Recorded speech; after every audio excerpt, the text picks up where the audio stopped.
সাতক্ষীরায় শিক্ষার্থীদের সঙ্গে দুর্ব্যবহারের প্রতিবাদ করায় প্রধান শিক্ষককে লাঠি দিয়ে পিটিয়ে হত্যা করেন রিয়াজুল নামের এক মাদকাসক্ত ব্যক্তি। ঘটনার খবর ছড়িয়ে পড়লে উত্তেজিত এলাকাবাসী রিয়াজুলকে আটক করে গণপিটুনি দিলে ঘটনাস্থলেই তারও মৃত্যু হয়। একটি লোক কাঠের চৌকাঠ দিয়ে প্রথমে পিছনে আঘাত করলে পড়ে যায়, ফ্লোরে পড়ে গেলেই পরে ও আবার আরও 4-5টা বাড়ি মারে মাথার মধ্যে হুজুর জায়গায় ডেড।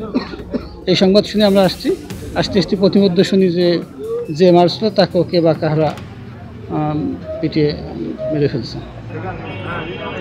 গত রোববার দুপুরে সাতক্ষীরার তালার খেসরা ইউনিয়নের শাহপুর গাওয়াতুল কোরআন হাফিজিয়া মাদ্রাসা ও এতিমখানায় এই ঘটনা ঘটে।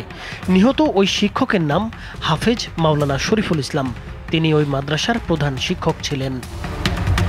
প্রত্যক্ষদর্শীরা জানান, দুপুরে খাবার শেষে শরীফুল ইসলাম মাদ্রাসায় ফিরে দেখেন এলাকার পরিচিত মাদকাসক্ত রিয়াজুল শিক্ষার্থীদের সঙ্গে দুর্ব্যবহার করছেন। তিনি রিয়াজুলকে চলে যেতে বললে রিয়াজুল ক্ষিপ্ত হয়ে ওই শিক্ষককে পেছন থেকে লাঠি দিয়ে মাথায় সজোরে আঘাত করেন।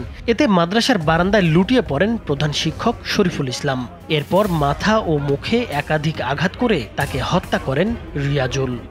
পরে বিষয়টি জানাজানি হলে গ্রামবাসী রিয়াজুলকে ধরে পিটুনি দেয়। এতে ঘটনাস্থলেই তার মৃত্যু হয়।